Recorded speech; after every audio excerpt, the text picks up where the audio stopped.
ప్రకాశం, నెల్లూరు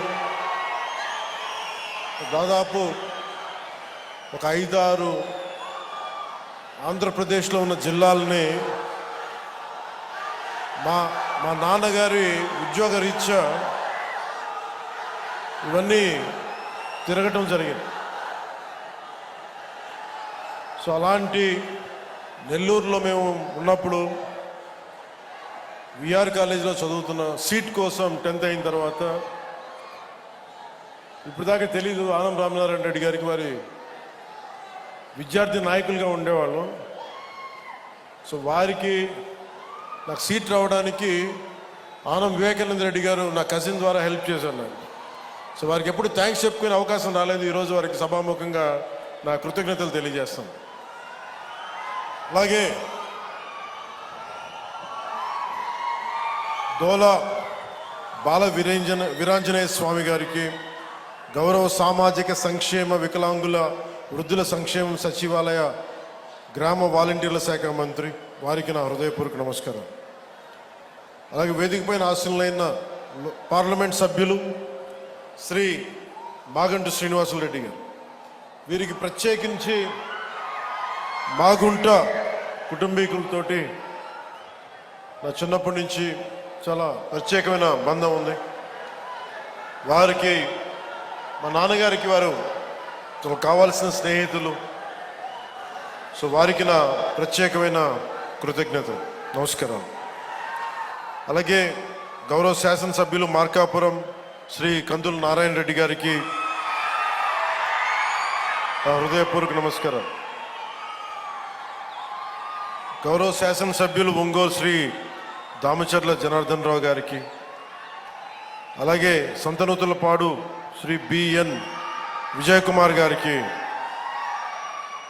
గౌరవ శాసనసభ్యులు కనిగిరి శ్రీ ఉగ్ర నరసింహారెడ్డి గారికి,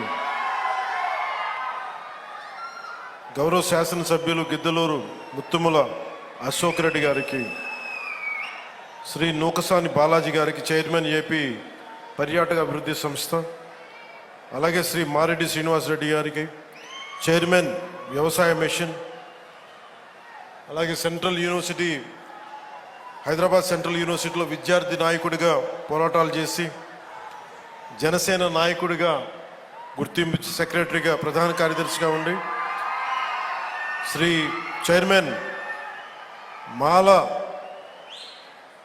సంఘ సంక్షేమ సంస్థకి చైర్మన్గా ఉన్న జనసేన నాయకులు శ్రీ పెదపూడి విజయ్ కుమార్ గారికి హృదయపూర్వక నమస్కారాలు.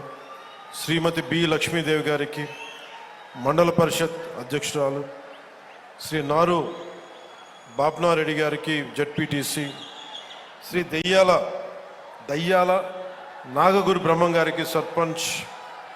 అలాగే ఈ జేజీఎం జరుగుతుంది, దీని ముందుకి బలంగా తీసుకెళ్లిన ప్రిన్సిపల్ సెక్రటరీ పంచాయతీరాజ్ అండ్ గ్రామీణాభివృద్ధి శాఖ శ్రీ శశిభూషణ్ గారికి, అలాగే జిల్లా కలెక్టర్, జిల్లా మ్యాజిస్ట్రేట్ ప్రకాశం జిల్లా గోపాలకృష్ణ రోనంకి గారికి, శ్రీ విఆర్ దామోదర్ గారికి, గౌరవ జిల్లా పోలీస్ అధికారి, సూపరింటెండెంట్ ఆఫ్ పోలీస్, అలాగే శ్రీమతి పి గాయత్రీదేవి గారికి, ఇంజనీరింగ్ చీఫ్ గ్రామీణ తాగునీటి సరఫరా, శ్రీ డి హరేరామ్ నాయక్ గారికి, చీఫ్ ఇంజనీర్ గ్రామీణ తాగునీటి సరఫరా, అలాగే కృష్ణతేజ గారికి, కమిషనర్ పంచాయతీరాజ్ గ్రామీణాభివృద్ధి, వెంకటకృష్ణ గారికి ఓఎస్డి.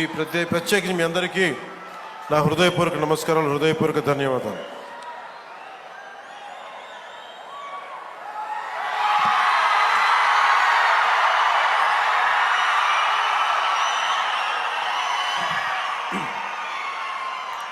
నాకు ప్రకాశం జిల్లా అంటే గుర్తుకొచ్చేది ఆంధ్రకేసరి శ్రీ టంగుటూరి ప్రకాశం పంతులు. ధైర్యం లేని సమాజంలో ధైర్యాన్ని నూరిపోసినాం. సైమన్ కమిషన్కి ఆ రోజున ఎదురొడ్డి నిలిచి కాల్చుకోండి అని చొక్కా తీసి ఛాతీని చూపించిన ధైర్యవంతుడు, మొట్టమొదటి రాష్ట్ర తొలి ముఖ్యమంత్రి. వారికి అలాంటి నేల ఇది. ఈ నేల గురించి అనుకున్నప్పుడల్లా అపారమైన ఖనిజ వనరులు, బ్లాక్ గ్రానైట్ ఇలాంటి చోట్ల చాలా సందర్భాల్లో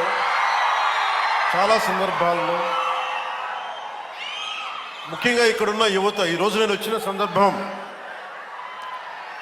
జేజేఎం కావచ్చు, కానీ ఇక్కడున్న యువతలో ఉన్న వేదన, కోపం, బాధ,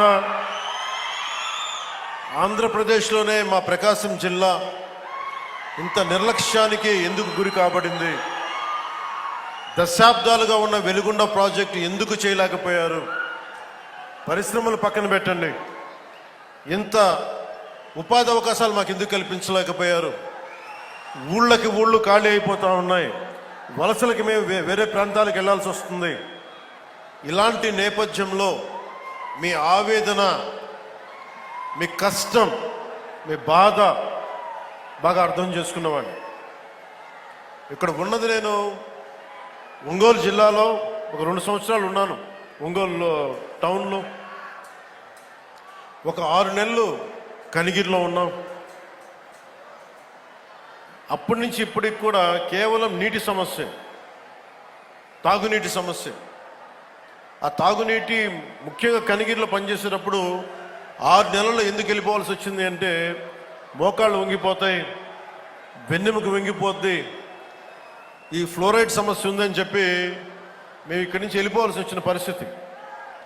అందుకని నాకు ఆ కష్టం అప్పటి నుంచి ఇప్పుడు దాకా నా గుండెలో ఉండిపోయింది. మొట్టమొదటగా జేజేఎం ఈ మల్టీ విలేజ్ ప్రాజెక్ట్ స్టార్ట్ అవ్వాలి అంటే నా ప్రయారిటీ ముందు మన ప్రకాశం జిల్లాకు కావాలి అని ప్రయారిటీ పెట్టాను.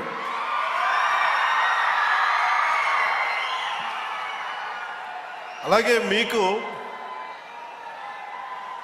గత ప్రభుత్వం మీకు ఏం చేసింది, ఎలా ప్రవర్తించారో మీ అందరికీ తెలుసు.